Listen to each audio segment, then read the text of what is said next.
Hello dear WBCS exam comrade, আমরা যে chapter ধরে ধরে প্রতিটা সাবজেক্টের অ্যানালিসিস করছিলাম, যেখানে মূলত আমরা আলোচনা করছিলাম আমাদের প্রতিটা বিষয়ের মূলত সিভিল সার্ভিসকে মাথার মধ্যে রেখে তার পুঙ্খানুপুঙ্খানু আলোচনা, সেখানে আমরা যে মডার্ন হিস্ট্রির আলোচনা করছিলাম, সেখানে আমরা দেখেছিলাম যে মুঘলের পরবর্তীকাল যখন ইউরোপীয় শক্তি আগমন হবে এবং তার আগ দিয়ে মুঘল শক্তির কীভাবে অবক্ষয় হচ্ছে, বিভিন্ন ভারতবর্ষের আঞ্চলিক শক্তিগুলোর বিস্তার কীভাবে হবে, সেই জায়গাগুলোকে আমরা পর্যালোচনা করছিলাম।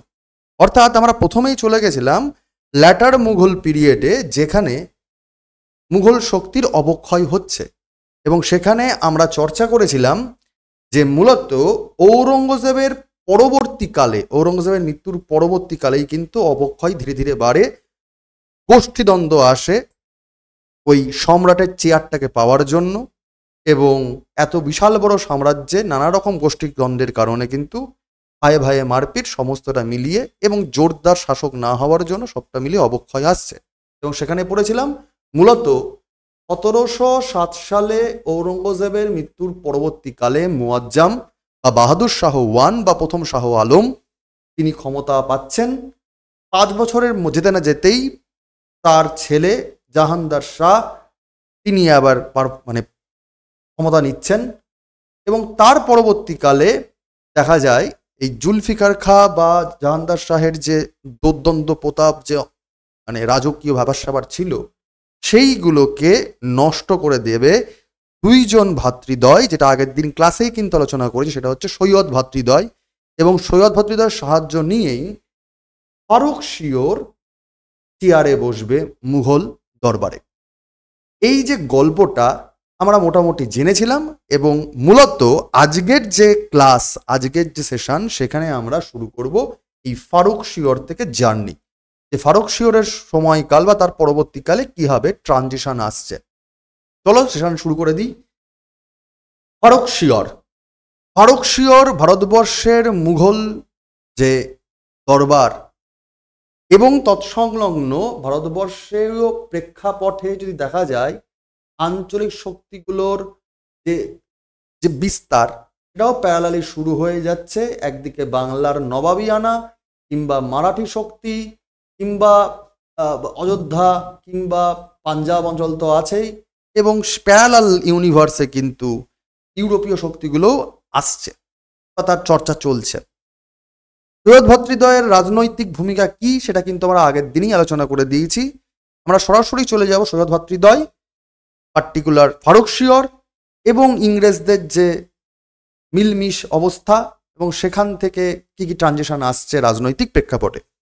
কীরকম গল্প, আমরা যদি ফারুক শিওরের জীবন বা রাজত্বকালের কি ফিচার্সগুলো দেখে নিই, তাহলে দেখতে পাবো ফারুক শিওর জাহানদার শাহ কে হারাচ্ছেন সৈয়দ ভাতৃদ্বয়ের সাহায্য নিয়ে, এবং তিনি জাহানদার শাহকে আগ্রার যুদ্ধে হারিয়ে দিচ্ছেন, এবং তিনি নিজে ক্ষমতায় আসছেন 1713 সালে সৈয়দ ভাতৃদ্বয়ের সাহায্য নিয়ে।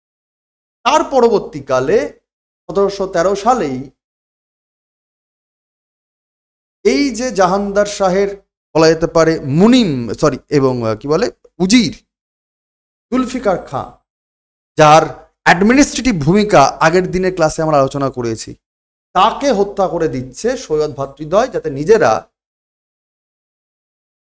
পাওয়ারে আসতে পারে বা প্রকারান্তরে ডিফ্যাক্টো রুরালের কাজটা করতে পারে।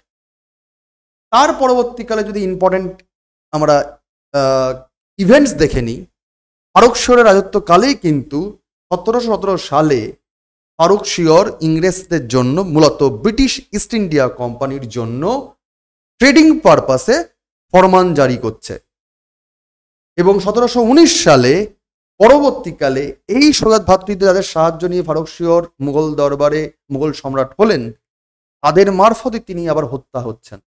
অর্থাৎ 1719 সালে ফারুক শিওর দ্য এন্ড। এই যে বেসিক কি ফিচার্স, এখানে যদি আমরা একটু আলোকপাত করার চেষ্টা করি যে ট্রানজিশন পিরিয়ডে আর কি ভেতরের গল্পগুলো রয়েছে, এখান থেকে অনেক খুঁচিনাচি জিনিস জানা যাবে এবং সেগুলো পরীক্ষায় আসে।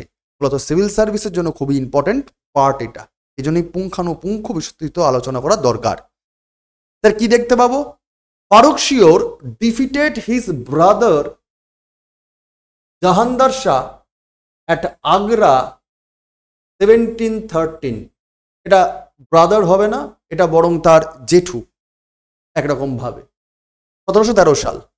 He ascended the throne with the support of the Sayyid brothers, Syed ভাইদের সাহায্য নিয়ে, যারা আর কি রায়া তৈরি করার কারিগর ছিল তাদের সাহায্য নিয়ে তিনি মুঘল দরবারে চেয়ারে পদাসীন হচ্ছেন। সৈয়দ ভ্রাতৃদ্বয় বলতে কারা, এটা আগের দিন ক্লাসেই বলেছিলাম। সৈয়দ আবদুল্লাহ খান, যিনি ফারুকশিওর তার কৃতজ্ঞতাবশত সম্রাট হওয়ার পর তাকে ওয়াজির বানিয়ে দেন, এবং সৈয়দ হুসেন আলী খান তাকে মীর বক্সি অর্থাৎ সেনাপতির পদ দিয়ে দেন। দুই ভাইয়ের মারফত সাহায্য পেয়ে, তখন যেহেতু তারা তাকে সাহায্য করেছিল সম্রাট হতে, তাই তিনি কৃতজ্ঞতা স্বরূপ সৈয়দ আবদুল্লাহ খানকে ওয়াজির বানাচ্ছেন অর্থাৎ প্রধানমন্ত্রী বানিয়ে দিচ্ছেন, এবং মীর বক্সি বা সেনাপতি বানিয়ে দিচ্ছেন হুসেন আলী খানকে।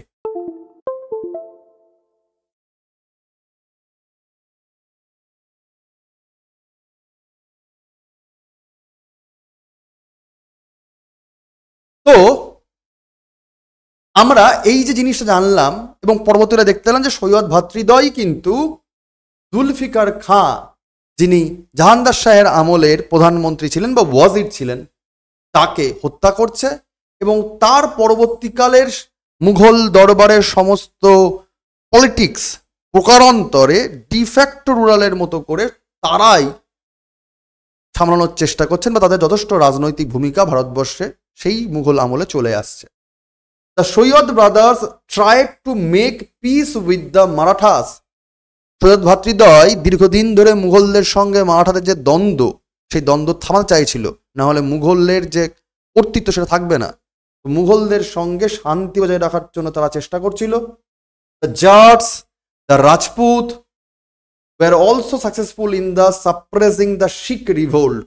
ঠিক আছে, তো জাট শক্তি কিংবা রাজপুত শক্তি রাজস্থানে তাদের সঙ্গে শান্তি বজায় রাখার চেষ্টা করছিল, শুধুমাত্র শিখ যে আন্দোলন চলছিল, শিখ রিভোল্ট চলছিল পাঞ্জাব অঞ্চলে, সেই শিখ বিদ্রোহ কিন্তু দমন করতে সমর্থ হয়েছিল এই সৈয়দ ভ্রাতৃদ্বয়। অর্থাৎ জিওপলিটিক্যালি যদি দেখা যায়, দিল্লি চাইছিল কি যে মারাঠা এবং রাজস্থান এই বেল্ট, এখানে যে বিদ্রোহ হচ্ছে সেই বিদ্রোহ যেন আর না হয়, সহাবস্থান থাকে শান্তিপূর্ণভাবে, এবং পাঞ্জাব অঞ্চল যেখানে শিখ বিদ্রোহ হচ্ছে সেখানেও তারা দমন করার চেষ্টা করেছিল।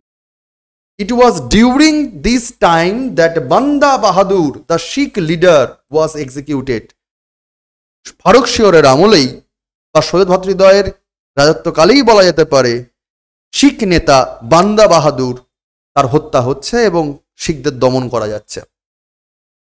অর্থাৎ একরকম ভাবে সৈয়দ ভ্রাতৃদ্বয় বা ফারুকশিওর শুরুর দিকে ভারতবর্ষকে যে দোলাচল চলছিল আঞ্চলিকতার দিক থেকে, সেগুলো দমন করার চেষ্টা করছেন এবং সুস্থির শাসন ব্যবস্থা কায়েম করার চেষ্টা করছেন। এই জিনিসগুলোই তোমাদের বারবার করে বলে দিই যে আমরা নোট আকারে কিন্তু বাংলা ভাষা এবং ইংরেজি ভাষা দুটোকেই দেওয়ার চেষ্টা করছি। ডেসক্রিপশন বক্সে দেখো টেলিগ্রাম গ্রুপের লিঙ্ক দেওয়া আছে, সেখানে জয়েন করে যাও এবং তুমি সেখানে নোট পেয়ে যাবে।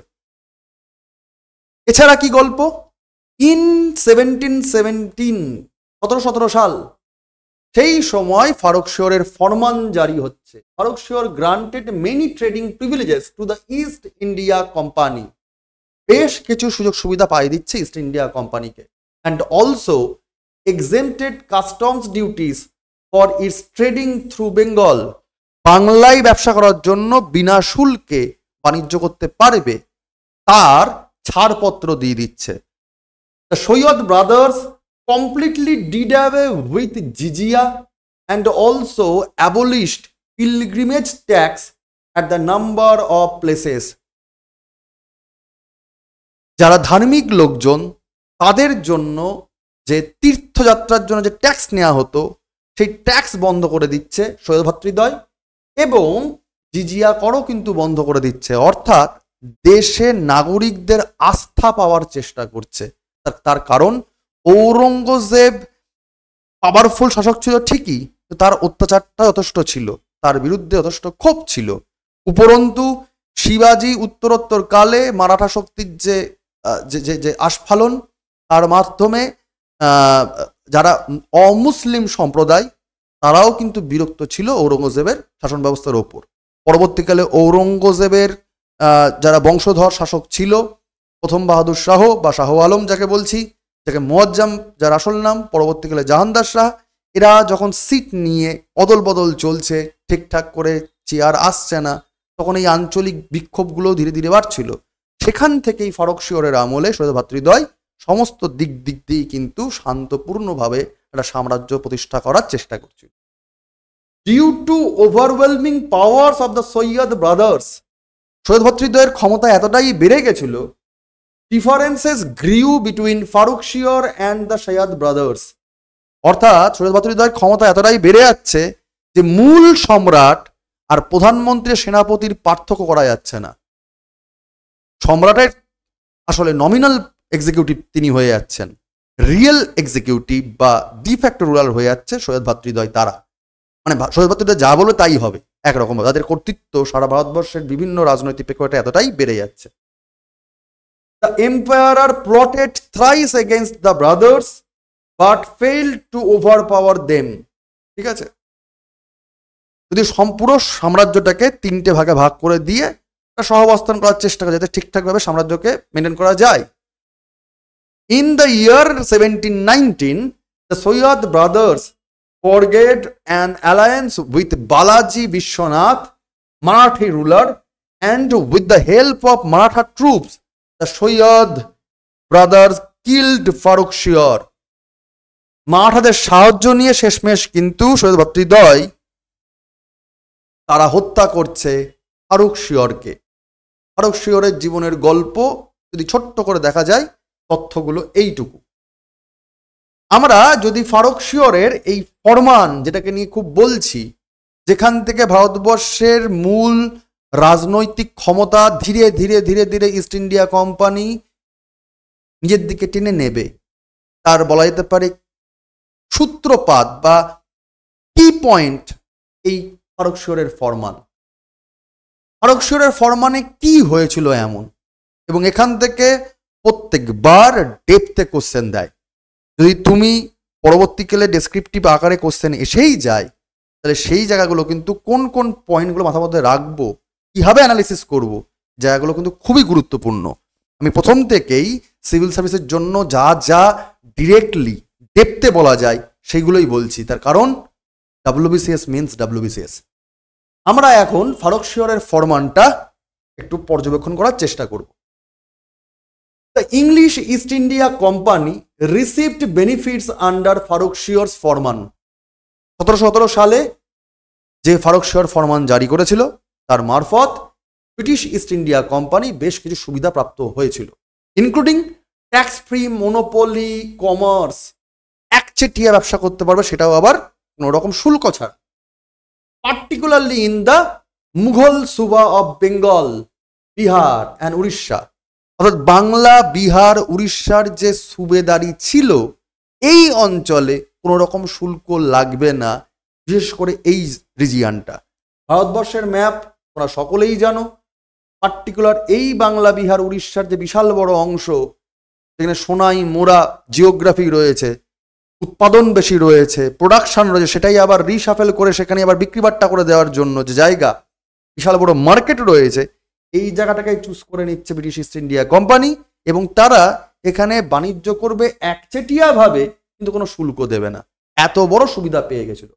ইট was the result of extensive work by the corporation with the sole goal of avoiding paying customary tax and tolls. ধীরে ধীরে ধীরে ধীরে কিন্তু তারা শাসনকর্তাকে অর্থাৎ ফারুক শিয়রকে বশে আনতে পেরেছিল বলে এতগুলো সুবিধা পাচ্ছে।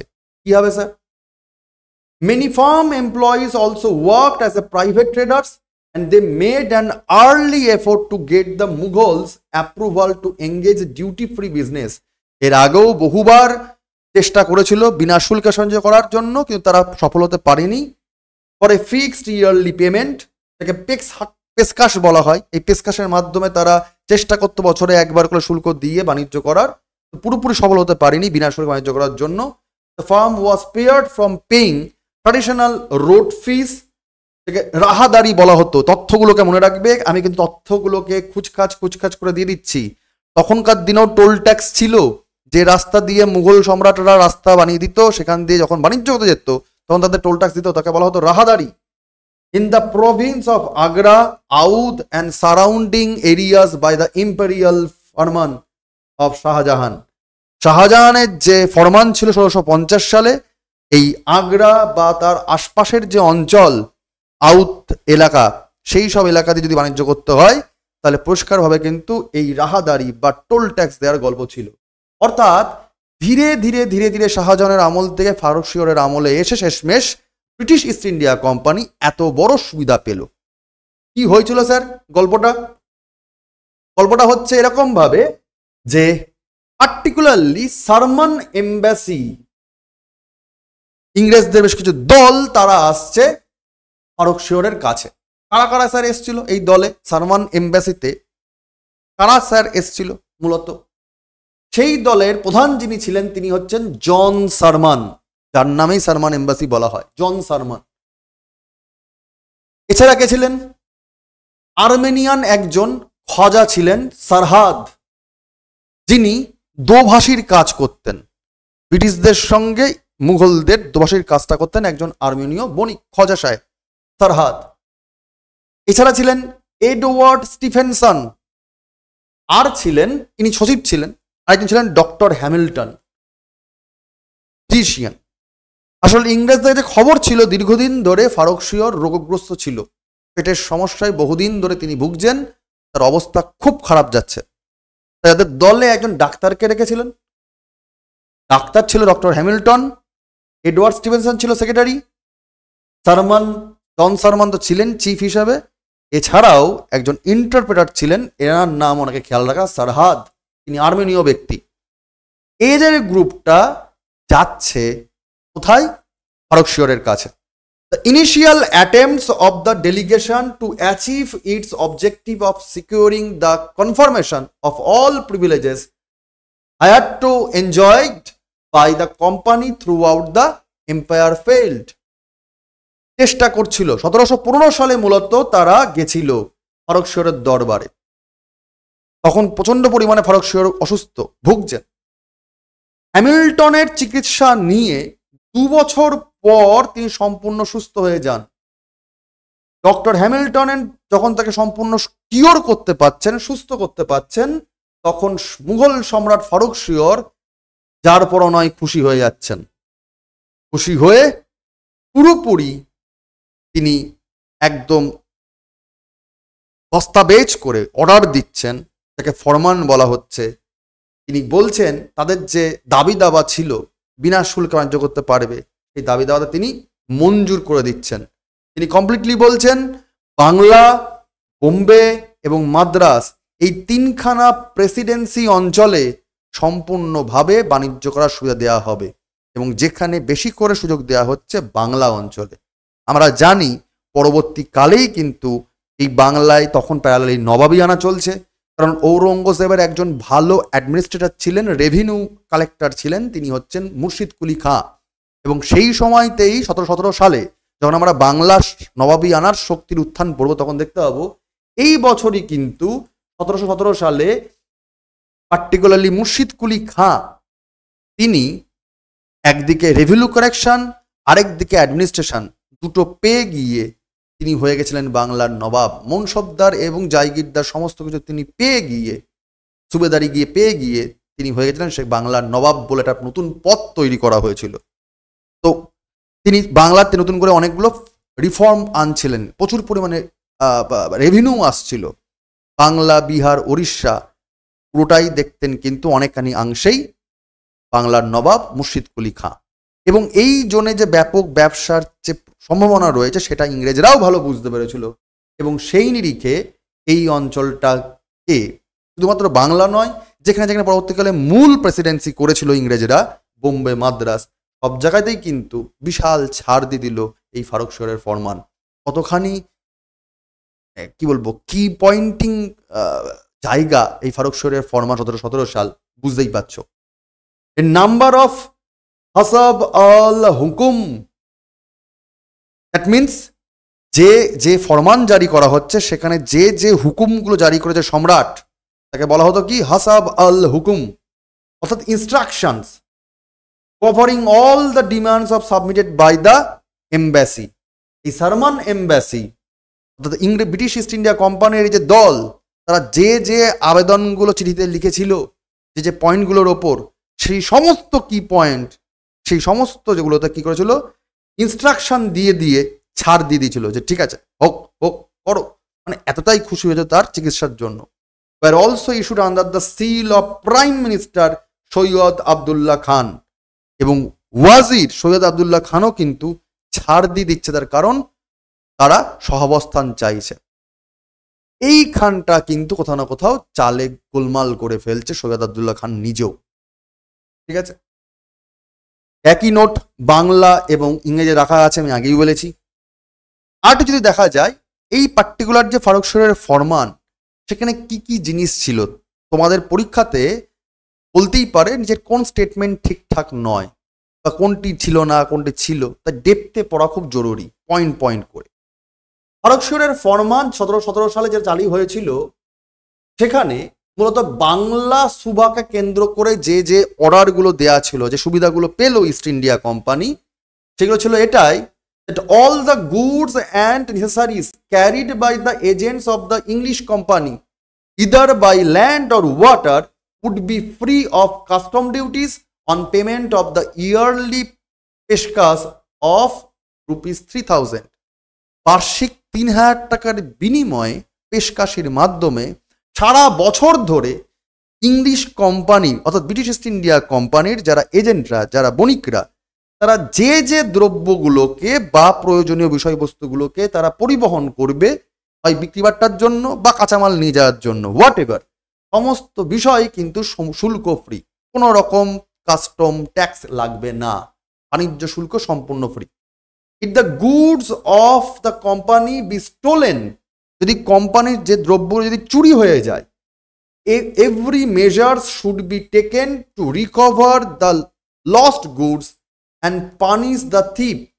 যদি কোনো রকমভাবে ইংরেজদের মালপত্র চুরি হয়ে যায়, তাহলে সেক্ষেত্রে সমস্ত রকমভাবে যা যা সম্পদ চুরি গেছে সমস্ত সম্পদই কিন্তু ফিরিয়ে আনতে হবে এবং সেই চোরকে যথেষ্ট রকম শাস্তি দিতে হবে। তার মানে পুরোপুরি ইংরেজদের ফরে রয়েছে এই ফরমানটা। In their attempt to establish factories at any place, খুব ইম্পর্টেন্ট পয়েন্ট, খুব ইম্পর্টেন্ট পয়েন্ট, যদি ব্রিটিশ ইস্ট ইন্ডিয়া কোম্পানি কোনো রকমভাবে কোনো জায়গায়, যে কোনো জায়গায় তারা ফ্যাক্টরি কারখানা বানাবার চেষ্টা করে, they should be provided with every assistant, তাদেরকে সমস্ত রকম সহায়তা করা হবে, জায়গা জমি ইকুইপমেন্টস লোক বল সব কিছু দেওয়া হবে। In the event of any native merchant or weaver becomes indebted to the company's factors or agents, the amount should be paid back। যদি কোনো রকম ভাবে স্থানীয় কোনো ব্যবসায়ী বা বণিক কোনো রকম ভাবে কোম্পানির কাছে ঋণগ্রস্ত হয়, তাহলে সেই কোম্পানির যা ঋণ সেটা সম্পূর্ণ রকম ভাবে ফিরিয়ে দেবে। মানে সেই সময় মুঘল সরকার তারাই ফিরিয়ে দেবে সেই স্থানীয় বণিকের হয়ে। তুমি ভাবতে পারছো কতখানি তাহলে ইংরেজরা সুবিধাগুলো পাচ্ছে। আর কি বলেছে, কি পয়েন্ট বাংলায় করে দিয়েছি আমি সমস্ত কিছু।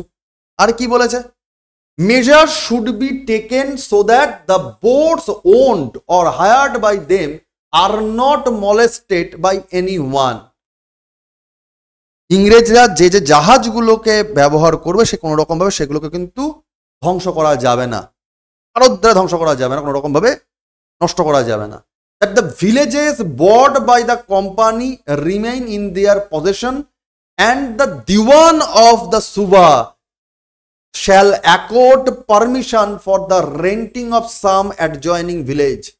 ভাবো মুঘল আমলে যে যে সুবাগুলো ছিল, সেখানকার সুবেদার যারা যারা ছিল, সেই সুবেদাররা, সেখানকার লোকাল যারা গভর্নর, সেখানকার লোকাল যারা শাসক, তারাও বরং উল্টে সেখানে যাতে কিছু কিছু গ্রামকে তারা কিনতে পারে তার ব্যবস্থা বা তার পারমিশন দিতে হবে, এবং কোম্পানি যে কোনো জায়গায় তারা গ্রাম কিনতে পারে এবং গ্রামের অধিকার সত্ত্বেও রাখতে পারে নিজের কাছে, এবং সেই এলাকার যিনি সুবেদার তিনি সেখানকার সেই কেনার পারমিশন পর্যন্ত তাকে দিতে হবে কোম্পানিকে।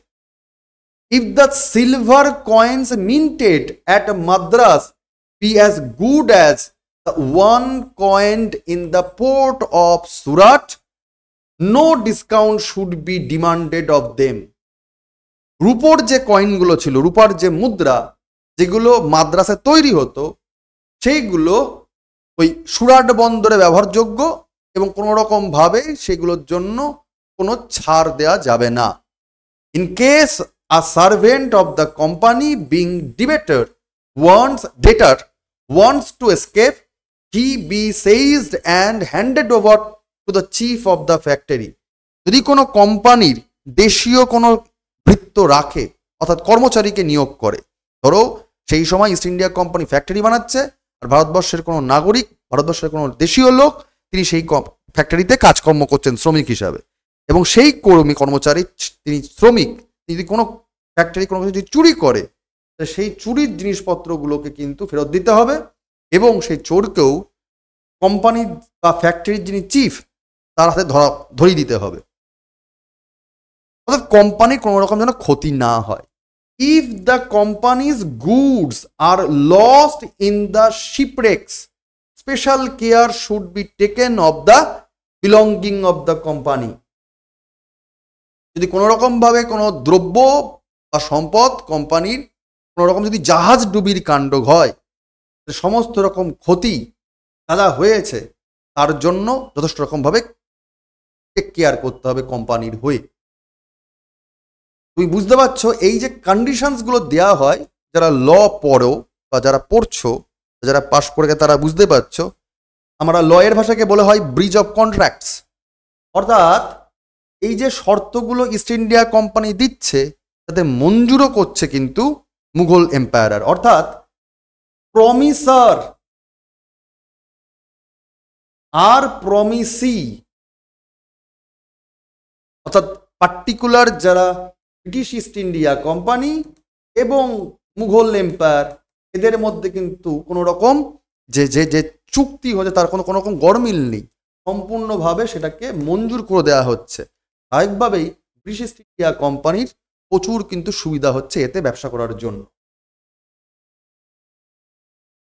In addition to the above important privileges, যে যে সুবিধাগুলোকে আমরা একটু আগে দেখলাম, granted by the farman of the empire, এই পার্টিকুলার ফরকশেরের ফরমান দ্বারা, যাকে বলা হচ্ছে ইনস্ট্রাকশন আসাফ আল হুকুম issued by prime minister Syed Hussain Ali, তার দ্বারা আরো কিছু সুবিধা, some additional privilege were given, আরো সুবিধা দেওয়া হয়েছিল। কিরকম?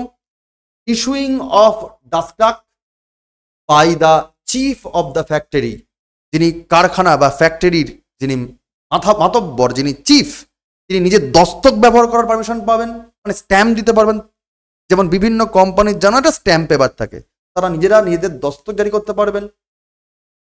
which would be ensured the free passage of goods under the name of English company without being checked out the custom houses, অর্থাৎ যদি ব্রিটিশ কোম্পানি কোনো জিনিসপত্রে নিজেদের স্ট্যাম্প দিয়ে দেয় তাহলে যারা টোল ট্যাক্সের জন্য তখনকার দিন দাঁড়িয়ে থাকতো তারা কোনো রকম চেকিং করবে না, সম্পূর্ণ রকম চেকিং ছাড়াই যত খুশি মালপত্র এদিক ওদিক করতে পারবে ব্রিটিশ কোম্পানি, তার জন্য তারা ওই স্ট্যাম্প বা দস্তক জারি করতে পারবে, একরকম ভাবে ফ্রি পাস।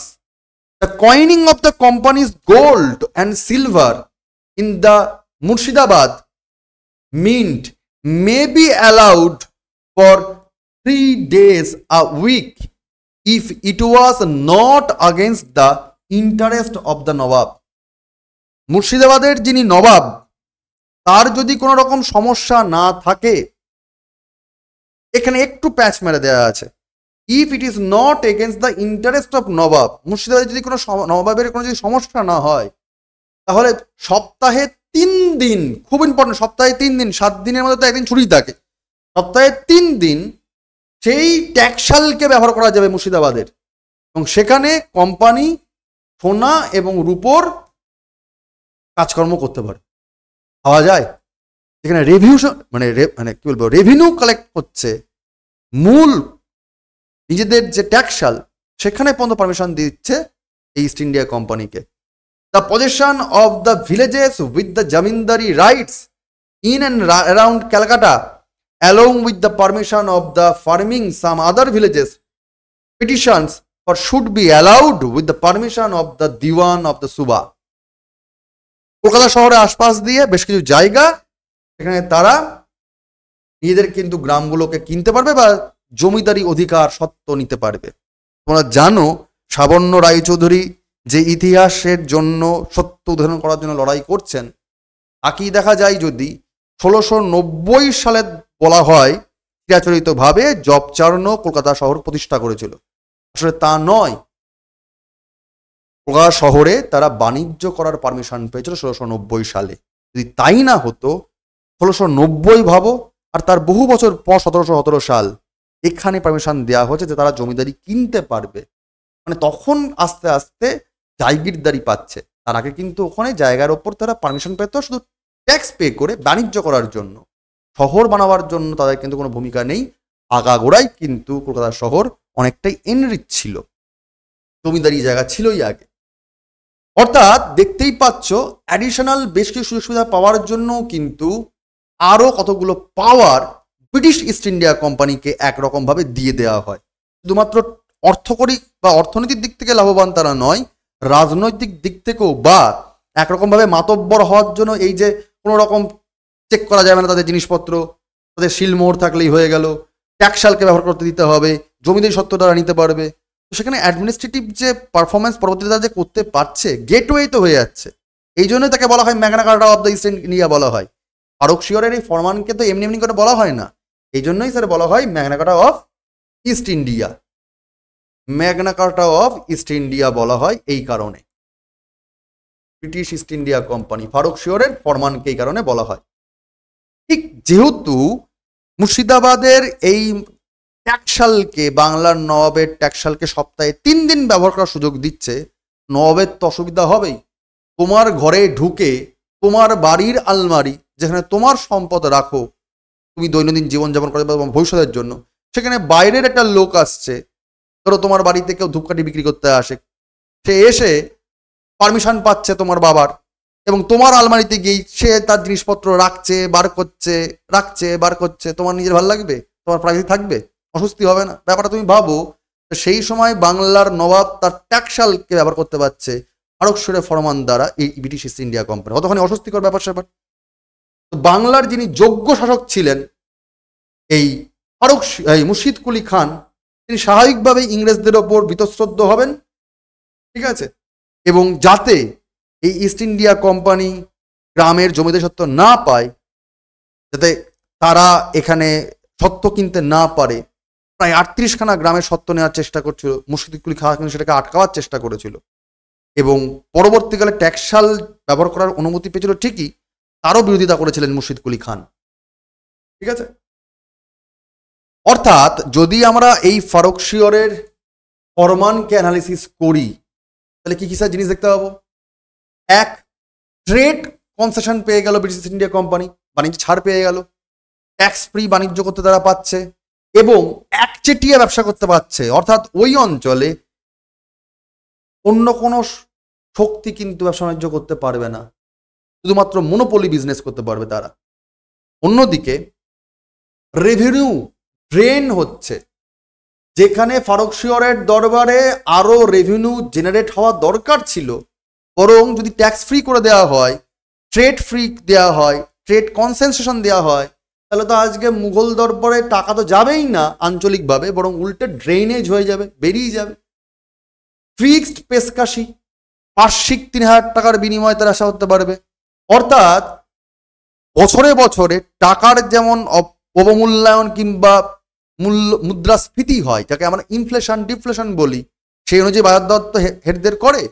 তোমরা জানো যে দৈনন্দিন জীবনে দেখো না, আজকে সাইকেলের ভাড়া কত, 1 মাস আগে কত ছিল বা 1 বছর আগে কত ছিল, কদিন পরে কত হবে। ফুচকার দাম ভাবো না, দৈনন্দিন জীবনে কিন্তু বাড়ছে কমছে, জিনিসপত্রের দাম বাড়া কমা হয়, কিন্তু এদের ব্যাপারে দেখো ফিক্সড পেশকাশি রয়েছে।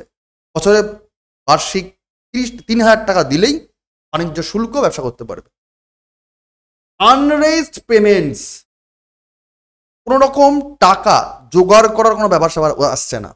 অর্থাৎ মুঘল ভান্ডারে রাজকোষে কিন্তু টান পড়বে আস্তে আস্তে। আর যদি ভেবে দেখো রাজকোষে টান পড়ে, তাহলে সেখানে যারা যারা অভিজাত সম্প্রদায় যারা ছিল, এই বিশাল বড় সাম্রাজ্যে যারা জায়গিরদার মনসবদার হয়েছিল, তাদেরকে টিকিয়ে রাখাও মুশকিল হবে। অর্থাৎ আঞ্চলিক শক্তির বিদ্রোহ তো ধীরে ধীরে বাড়বে, এটাই স্বাভাবিক। হানুমান এম্বাসি সেই কারণেই তারা এসছিল। হ্যামিল্টন সেখানে সম্পূর্ণ ট্রিটমেন্ট করছেন ফারুক শিওরকে, এবং diplomatic east India company successful হচ্ছে তার ডিপ্লোম্যাটিক স্ট্যান্ড নেওয়ার জন্য। তার জন্যই কিন্তু তার এফেক্ট বলা যেতে পারে এই কাণ্ডগুলো। এবং এর মারফত ইস্ট ইন্ডিয়া কোম্পানি তারা ভিলেজ ট্রান্সফার ডিসপুট, মানে গ্রামকে গ্রাম তার সত্ত্ব নেওয়ার চেষ্টা করতে পারছিল। মুর্শিদ কুলি খাঁর যথেষ্ট অবজেকশন ছিল, তবু তিনি কিছু করতে পারলেন না, কারণ খোদ মুঘল সম্রাট এবং ওয়াজির তারা রাজি হয়ে যাচ্ছে। আঞ্চলিক বিদ্রোহগুলো বাড়ছে, যেটা কিন্তু আমি একটু আগেই বললাম। অর্থাৎ একরকম ভাবে মুঘল দরবারে সম্পদের অবক্ষয় হচ্ছে, এবং এই বিদেশি শক্তিগুলো রাজনৈতিক, অ্যাডমিনিস্ট্রেটিভ এবং বাণিজ্যিক তিন দিক থেকে কিন্তু মুনাফা করছে। অর্থাৎ মুঘল স্বার্থ এবং ইউরোপীয়দের স্বার্থ কিন্তু মুখোমুখি সংঘাতে চলে আসছে।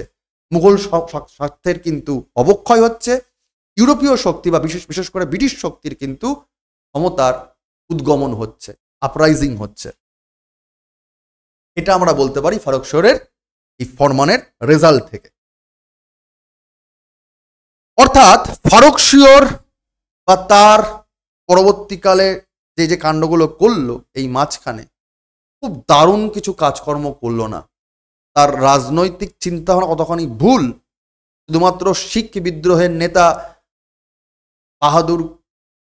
বান্দা বাহাদুরকে আটক করে হত্যা করে দিয়েই ভেবে নিয়েছিল যে খুব করে নেবে আর ডিপ্লোম্যাটিক স্ট্যান্ড নিয়ে নিতে পারবে মারাঠা জাটদের সঙ্গে বা রাজপুতদের সাথে মিউচুয়াল আন্ডারস্ট্যান্ডিং করে। এটা কিন্তু খুব ভুল হলো একরকম ভাবে। সৈয়দ ভ্রাতৃদ্বয়ের জন্য সেটা কিন্তু খুব ভুল সিদ্ধান্ত ছিল, কারণ বিদেশি শক্তি কিন্তু এখান থেকেই ওই খাল কেটে কুমির নিয়ে আসার মতো ব্যবসা হয়ে গেল, যে আঞ্চলিক শক্তিগুলোকে অবদমন করতে না পেরে বরং বিদেশি শক্তিকে ঢুকিয়ে দিচ্ছে, এবং নিজে মানে রেভিনিউ জেনারেট হচ্ছে না, রাজস্ব আয় হচ্ছে না। এটা কিন্তু একরকম ভাবে বড় সড়ো ভুল ছিল, যেখান থেকে ইস্ট ইন্ডিয়া কোম্পানি বণিকের রাজদণ্ড মানদণ্ডে কনভার্ট হতে শুরু করে দেবে, সমস্ত কিছু তারা নাক গুলানো শুরু করে দেবে। ফারুক শিওরের শেষমেশ ফাইনাল ক্রাইসিস কি আসলো, শেষ সংকট ফারুক শিওরের কি দেখতে পাওয়া যায়? অজিত সিংহ, যিনি মারোয়ার অঞ্চলে শাসক ছিলেন। মারোয়ার আমরা আগে পড়েছিলাম মনে হচ্ছে জাহানদারের আমলে, জাহানদার সাহেবের আমলে, আগের দিন ক্লাসগুলোতে পড়ছিলাম। 5 বছরের তো হের পেশা, এভাবে কেউ মারা যাবে না। অজিত সিংহ সেই সময় প্রচন্ড পরিমাণে কিন্তু ডিমান্ড করছিল, আমার গুজরাট চাই, আমার মালব চাই, এসব অঞ্চল, মানে তিনি স্বাধীন হয়ে যাবেন আর কি, মুঘলদের থেকে বেরিয়ে যাবেন। অজিত সিংহকে অত্যাচারের কারণে, তার অজিত সিংহের অত্যাচারের কারণে গুজরাট থেকে তাকে বহিষ্কার করা হয়েছিল। তিনি এতটাই সমস্যা করছিলেন তাকে বাদ দিয়ে দেওয়া হলো, এবং ফলস্বরূপ অজিত সিংহ ওই পার্টিকুলার সৈয়দদের পক্ষ নিয়ে নিয়েছিল। অজিত সিংহ প্রচন্ড পরিমাণে প্রথমে ডিমান্ড করছিল যে আমারও নবাবিয়ানা চাই এই গুজরাট মালব অঞ্চলে। তো ফারুক শিওর বলেছিল তুমি যাও, তোমাকে এত কিছু দেবো না। তখন অজিত সিংহ চলে গেল সৈয়দ ভ্রাতৃদ্বয়ের কাছে। সৈয়দ ভ্রাতৃদ্বয় বলল ঠিক আছে, ঝামেলা খঞ্জার করে লাভ নেই। অর্থাৎ মূল মুঘল সম্রাট আর তার আন্ডারে একজন ওয়াজির আর একজন মীর বখশি, এদের গায়ে পাওয়ার চলে যাচ্ছে। বাইরের যারা বিক্ষুব্ধ মানুষ, বিক্ষুব্ধ শক্তি তাদের, অর্থাৎ মুঘল শক্তি সম্রাট যা বলে তাই হবে, তার কিন্তু একটা অবক্ষয় চলে আসছে, তার কিন্তু একটা অবক্ষয় চলে আসছে। এছাড়া 1718 সাল তার শেষ দিকে দেখা যায় যে জয় সিংহ, যে আরেকজন শাসক, অজিত সিংহ মারোয়ার, মেবার এই অঞ্চল, জয় সিংহ, সেখানেও কিন্তু ফারুক শিওর পুরোপুরি কর্তৃত্ব রাখতে পারছেন না, বরং এই রাজপুত ঘরানা অঞ্চলগুলোতে কিন্তু ফারুক শিওর সম্পূর্ণ একা হয়ে যাচ্ছেন। সেই সময় সৈয়দ ভ্রাতৃদ্বয়ের মধ্যে একজন হোসেন আলী, তিনি কিন্তু বারবার করে বলছেন যে মারাঠাদের যিনি শক্তি শাহুর কাছ থেকে যুবরাজ আকবরের একটা এই পার্টিকুলার যে যে কি বলবো সম্পর্ক ছিল, সেই সম্পর্ককে আরো বেশি করে এস্টাবলিশ করতে হবে। Hussain Ali said that his trip to Delhi was justified by his desire to present Farrukshir with the facetious son of Prince Akbar that he had acquired from Shahu. ঠিক আছে, দিল্লি ভ্রমণ করার অনুমতি নেওয়ার চেষ্টা করছেন, অর্থাৎ চেষ্টা করছিল পার্টিকুলার শাহুকে ডেকে নিয়ে এসে ঠিকঠাক করে বুঝিয়ে আনতে হবে এবং রাজপুতদের মারাঠাদের সঙ্গে ভালো সম্পর্ক স্থাপন করতে হবে। ঠিক আছে, কিন্তু সমস্যা কি হলো, 1719 সালে ফেব্রুয়ারিতে ফারুকশিয়রকে শেষমেশ তার যে অ্যারোগেন্স, তার যে অদূরদর্শিতা, তার জন্য ফারুকশিয়রকে কি করা হলো, ক্ষমতাচ্যুত করলো এই সৈয়দ ভ্রাতৃদ্বয়। ক্ষমতাচ্যুত করে ফেললো, ফারুকশিয়র আর মুঘল সম্রাট থাকলেন না এবং তাকে বন্দি করে রাখা হলো। ঠিক আছে, এম আমিন খান, অজিত সিংহ তারা হুসেন আলীকে সমর্থন করছে, জাহি সিংহ হুসেন আলীকে সমর্থন করছে, মানে সৈয়দ ভ্রাতৃদ্বয়কে সমর্থন করছে, এবং খানি দোরান এই যে ইরানি তুরানি গোষ্ঠী তারাও কিন্তু সৈয়দ ভ্রাতৃদ্বয়কে সাপোর্ট করছে। এইখানে ফারুকশিয়র সম্পূর্ণ একলা হয়ে যাচ্ছে, তার বন্দিদশা চলে আসছে। উল্টো দিকে মারাঠা শক্তির পেশোয়া বালাজি বিশ্বনাথ, তোমরা বালাজি বাজিরাও, বালাজি বিশ্বনাথ এগুলো পেয়ে থাকো, হর হর মহাদেব বলে তারা হিন্দু পাদশাহী, অর্থাৎ হিন্দু ধর্মকে এগোতে হবে। কে পেশোয়া বালাজি বিশ্বনাথ, তার নেতৃত্বে 10,000 মারাঠি সৈন্য নিয়ে হুসেন আলী যখন ঔরঙ্গাবাদ ত্যাগ করে দিল্লির দিকে যাচ্ছে, ঠিক আছে, সেই সময় কিন্তু আবদুল্লাহ খান মনে করেছিলেন পার্টিকুলারলি যে ফারুকশিয়রকে ক্ষমতায় রাখা অপ্রয়োজনীয় এবং তার মারফতে কিন্তু পার্টিকুলার দিল্লি যে মুঘল সম্রাটের যে চেয়ার সেটা ফাঁকা পড়ে যাচ্ছে। সবটা মিলিয়ে এমন এক যুদ্ধকালীন পরিস্থিতি তৈরি হয়ে যাচ্ছে, অর্থাৎ আঞ্চলিক শক্তিগুলোর বিস্তার হচ্ছে। সেখানে মুঘল সম্রাট ফারুকশিয়রের যে জায়গাটা ছিল সেটা তো এক গেলই, আর দুই মুঘল দরবার আরো নড়বড়ে হয়ে গেল, মুঘল চেয়ার সম্রাটের চেয়ার আরো ক্ষুণ্ণ হয়ে গেল। মারাঠা শক্তি পেশোয়াদের হাত ধরে আরো দিগন্ত বিস্তার করলো তাদের ক্ষমতার আস্ফলন। রাজপুত শক্তি তারাও বেরিয়ে আসার চেষ্টা করছে, মুঘল শক্তি কিন্তু যথেষ্ট রকমভাবে দুর্বল হয়ে যাচ্ছে। এমত অবস্থায় সৈয়দ ভ্রাতৃদ্বয় দেখলো যে না, ওদের এবার ফারুকশিয়র প্রথম যা ভালো ভালো কথা বলছিল বা মানছিল ওদের কথা, শেষের দিকে তো মানছিল না, শেষমেশ একে হত্যা করতে হবে। ফারুকশিয়রকে হত্যা করে দেওয়া হলো এবং পাপেট মুঘল এম্পায়ার নিয়ে আসলো ফারুকশিয়র, এই সৈয়দ ভ্রাতৃদ্বয় তাদেরকে নিয়ে আসলো, 2 জন বাচ্চা ছেলেপুলেকে তারা ক্ষমতায় বসিয়ে দিল। একজন রাফি উদ দারাজাদ, ফারুকশিয়রের পর তাকে নিয়ে আসা হলো। আরেকজন আনা হলো রাফি উস দৌলা, একই বছরের মধ্যে পরপর আসছে, 1719 সালেই কিন্তু গল্প হলো, 2 জন পরপর ওরা আসলো। রাফি উস দারাজাদ ইনি রাফি উস শানের পুত্র। রাফি উস শান কে ছিলেন? আমরা যদি প্রথম দিককার একদম চার্টটা দেখে নিই, যেটা প্রথমেই তোমাদের দেখালাম, প্রথমেই যেটা দেখিয়েছি, দেখো রাফি উস শান, এনার ছেলে হচ্ছে রাফি উদ দরাজাদ। একে নিয়ে আসছে সৈয়দ ভ্রাতৃদ্বয়, ঠিক আছে, একে পাওয়ারে নিয়ে আসছে, কারণ তার সমস্ত রকম শাসক তো আর কেউ নেই। তৈমুর বংশের লোক তো কাউকে রাখবে, তৈমুর বংশের লোক না রাখলে তো মুশকিল, তারা তাদের পাওয়ারে থাকবে না। একে নিয়ে আসছে রাফি উস দারাজাদ, রাফি উস শানের পুত্রকে নিয়ে আসছে, ফারুকশিয়রের পরবর্তীকালে সম্রাট করছে। তিনি যদিও খুব বুদ্ধিমান ছিলেন, ঠিক আছে, কিন্তু সৈয়দ ভ্রাতৃদ্বয় তখনও ওরা এতটাই বেশি, তিনি নিজের সিদ্ধান্ত নিজে নিতে পারতেন না, এবং তাকে সম্পূর্ণ কন্ট্রোল করত সৈয়দ ভ্রাতৃদ্বয়, ঠিক আছে, অর্থাৎ তিনি পাপেট শাসক হয়ে থাকলেন। রাফি উদ দারাজাদের উত্তরসূরি তারই ভাই পরবর্তীকালে হচ্ছে রাফি উদ দৌলা। 1719 সালের জুন মাসে এই রাফিউদ্দারাজাতের মৃত্যু হয়ে যাচ্ছে। রাফিউদ্দৌলা দ্বিতীয় শাহজাহান, খুব ইম্পর্টেন্ট, দ্বিতীয় শাহজাহান কার উপাধি ছিল? রাফিউদ্দৌলার ছিল, তার ভাই নিয়েছিলেন এবং সেই নাম নিয়ে তিনি সিংহাসনে বসছেন। ঠিক আছে, অর্থাৎ এই সময় কিন্তু দুজন পরপর আসছে, রাফিউদ্দারাজাত আর রাফিউদ্দৌলা, যাকে দ্বিতীয় শাহজাহান বলা হচ্ছে, শাহজাহান টু বলা হচ্ছে। ঠিক আছে, কিন্তু খুব কম সময়ের জন্য থাকছে এবং এই দ্বিতীয় শাহজাহান তিনিও টিবি রোগে আক্রান্ত হয়ে মারা যাচ্ছেন। শেষমেশ বাধ্য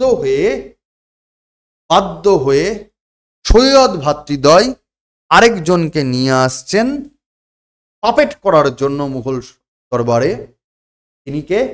তিনি হচ্ছেন রঙ্গিলা। রঙে রসে তার কোনো খামতি ছিল না। ঠিক আছে, মোহাম্মদ শাহ, ইনি হচ্ছেন তার পরবর্তীকালের মুঘল শাসক। কিন্তু এই মোহাম্মদ শাহ, যাকে দিল্লির লোকজন, আগ্রার লোকজন বলতো রঙ্গিলা, কারণ তিনি আমোদ প্রমোদেই ব্যস্ত থাকতেন রাজনৈতিক চেতনার থেকে, এবং প্রথম দিকে থাকবেনই না কেন, তার কারণ সৈয়দ ভ্রাতৃদ্বয় পুরোপুরি তো সমস্ত কিছুই তারা কন্ট্রোল করে রাখছে নিজেদের কাছে, এবং তার আমোদ প্রমোদ কীভাবে হবে সেটাও বড় তারাই ঠিক করে দিচ্ছে।